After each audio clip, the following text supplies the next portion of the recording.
Avanzando en las reflexiones sobre el libro de Josué, llegamos hoy al capítulo 13, versículo 1, hasta el capítulo 14, versículo 5.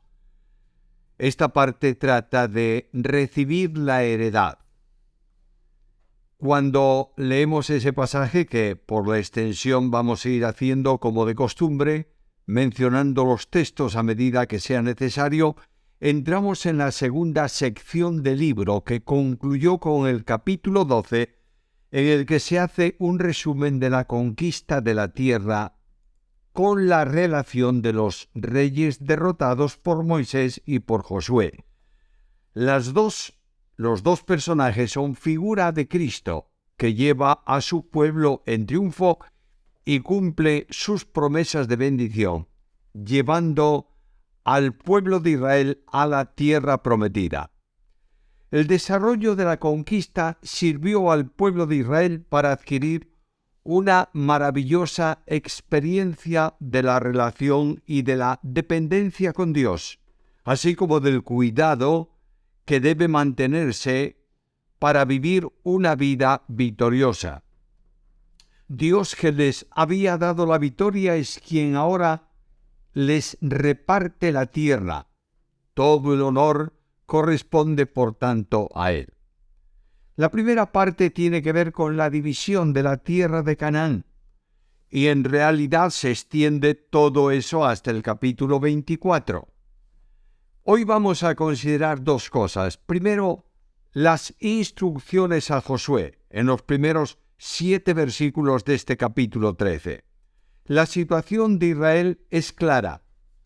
Josué había envejecido, versículo 1. Siendo Josué ya viejo, entrado en años, Jehová le dijo: tú eres ya viejo y de edad avanzada, y queda aún mucha tierra por poseer. Dios le trata de una forma correcta, pero evidentemente real. Había envejecido, tenía muchos años y todavía faltaba mucha tierra por conquistar y por poseer. Hay un programa de victorias preparado por Dios. Miremos el versículo 2. Esta es la tierra que queda. Todos los territorios de los filisteos y todos los de los jesureos, etcétera, etcétera, sigue hablando de territorio que aún no ha sido conquistado. El compromiso divino es muy claro. Versículo 6. Todos los que habitan en las montañas desde Líbano hasta Misrefotmaí, todos los sidonios, yo los arrojaré de delante de los hijos de Israel. Reparte tú por suerte el país a los israelitas por heredad, como te he mandado.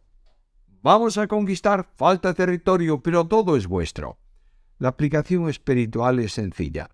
Aunque Josué se ha retirado del pueblo, no significa que el pueblo de Dios no siga una marcha victoriosa. La lucha termina para el creyente cuando estemos en la presencia del Señor. Mientras tanto, aquí seguimos luchando. El mismo poder acompaña al creyente aunque el Señor no esté físicamente presente. Él está presente por medio de su Espíritu, que fortalece al cristiano y puede decir: todo lo puedo en Cristo que me fortalece. La promesa del Señor para los suyos es un compromiso de compañía. En Mateo 28:20 están las palabras de ese compromiso cuando dice: yo estoy con vosotros todos los días hasta el fin. Satanás está derrotado por el poder de Dios. El problema principal consiste en la falta de poder del Espíritu en medio de la Iglesia a causa de la carnalidad de los creyentes. Y viene ahora, en el pasaje, la división de la parte oriental de la tierra. La referencia a esta parte está en los versículos 8 al 13. Primeramente, están los límites que ya fueron dadas en tiempos de Moisés. Versículo 8. Porque los rubenitas y gaditas y la otra mitad de Manasés repartieron ya su heredad, la cual les dio Moisés al otro lado del Jordán, al oriente, según se la dio Moisés, siervo de Jehová. Por tanto, hay dos porciones, una ya repartida de la tierra a las 2,5 tribus al oriente, es decir, al este del Jordán, y otro está en un problema real que va a aparecer. Versículo 13. Los gesureos y los maacateos no los echaron los hijos de Israel, sino que Jesur y Maaca siguen todavía habitando entre los israelitas. Es algo que ocurre en la parte occidental y también oriental. No pudieron. Algunos núcleos de los pobladores quedaron en la tierra. Y esto evidencia una falta de poder. Esto va a traer consecuencias serias en el futuro. Fortalecimiento de los que quedaron, introducción de Israel en la idolatría. Y esto exige una aplicación espiritual a medida que leemos el capítulo. Mientras que el adversario posea una sola porción en la vida del cristiano, no habrá gozo espiritual ni paz completa. No hay alianza con el mundo que no traiga siempre graves consecuencias. La derrota espiritual está en dejar a Dios para unirse al mundo y sus cosas. De ahí que Santiago dice: no améis al mundo ni las cosas que están en el mundo. La exhortación divina está en salir de ese entorno. Y el apóstol Pablo, en la carta segunda a los Corintios, capítulo 7, versículo 1, exhorta a los creyentes a salir de medio de ellos, dice el Señor: no tocar lo inmundo y recibiréis la bendición de Dios. El capítulo habla de la división de la Transjordania, la zona este, versículos 8 al 33.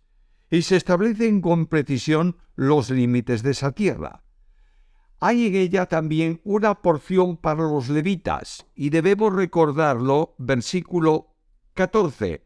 La tribu de Leví fue la única a la que no se dio heredad. Los sacrificios de Jehová, Dios de Israel, son su heredad, como él les había dado. Versículo 33. Mas a la tribu de Leví no dio Moisés heredad. Jehová, Dios de Israel, es la heredad de ellos, como él les había dicho. Hay una característica especial dentro del pueblo de Dios, que son aquellos llamados para servir en el ministerio del culto y en la enseñanza. El sostenimiento de ellos provenía de la ofrenda voluntaria del pueblo de Dios, establecida ya por Moisés en Deuteronomio 18, 1 al 5.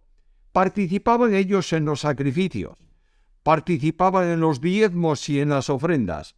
Y cuando la crisis espiritual del pueblo se hacía sentir, la provisión para ellos escaseaba, e incluso tenían que abandonar su ministerio para buscar con el trabajo la provisión que necesitaban para subsistir.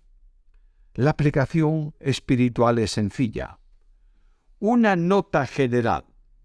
El creyente es un pueblo sacerdotal.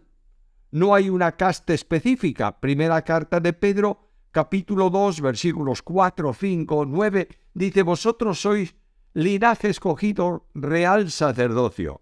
Nuestra ciudadanía es una ciudadanía celestial. Dice Pablo en Filipenses 3:20, mas vuestra ciudadanía está en los cielos.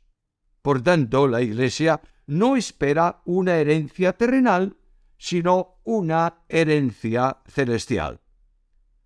La herencia celestial exige la dependencia y la visión, que sean también celestiales y no terrenales. Dios es la heredad de sus sacerdotes, por eso les dice: yo soy tu parte y tu heredad. Dios enseña a buscar solamente tesoros en el cielo para que la vista del creyente esté puesta en las cosas de arriba. Una aplicación específica tiene que ver también como que dentro de su pueblo, dentro de la Iglesia, Dios llama soberanamente a algunos para un servicio a plena dedicación para Él. Son del pueblo de Dios. no están sobre el pueblo. Su ministerio se realiza en una vida de fe dependiendo solo del Señor. No son casta aparte o superior, simplemente son llamados por Dios para un ministerio especial. La Iglesia tiene la responsabilidad de sostenerlos, proveyendo para sus necesidades. Estos son escogidos por Dios, por tanto son instrumentos del Señor que Él usa para hacer su obra. Tiene necesariamente que estar preparado en la palabra. Nadie puede servir en la obra de Dios desconociendo la Escritura. Tiene que mostrar una madurez espiritual clara. Pablo habla de no reconocer a neófitos. Y el compromiso de la Iglesia con ellos es muy sencillo. Primero, orar por ellos. Segundo, darles libertad para que puedan servir. Tercero, ofrendar para su sostenimiento en forma continuada y generosa, ya que el ministro que sirve en el Evangelio debe vivir también del Evangelio. Carta primera a los Corintios, capítulo 9, versículo 14. El que sirve a pleno tiempo tiene que estar sujeto a la iglesia local. Tiene que estar revestido de humildad, con un corazón desinteresado para vivir en la forma que sea, dependiendo solo del Señor que lo llamó. A veces ocurre que hay algunos que sirven en la iglesia y quieren tener dominio, control de la iglesia.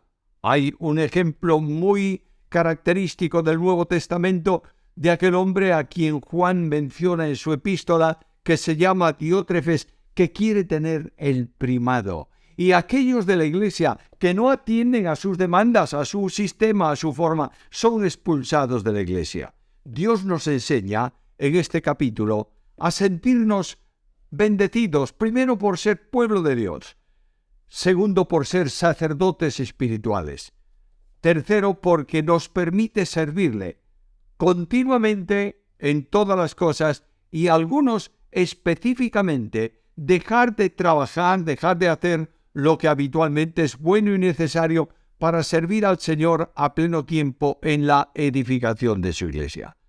La gloria de las victorias de unos y de otros no corresponde a la congregación ni al cristiano.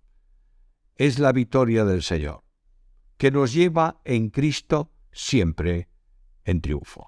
Que Dios nos permita reflexionar sobre estas enseñanzas sencillas de la historia que tienen, como Pablo dice, la misión de enseñarnos a no caer donde ellos cayeron y a vivir en el terreno de victoria en las experiencias que ellos también tuvieron de comunión con Dios.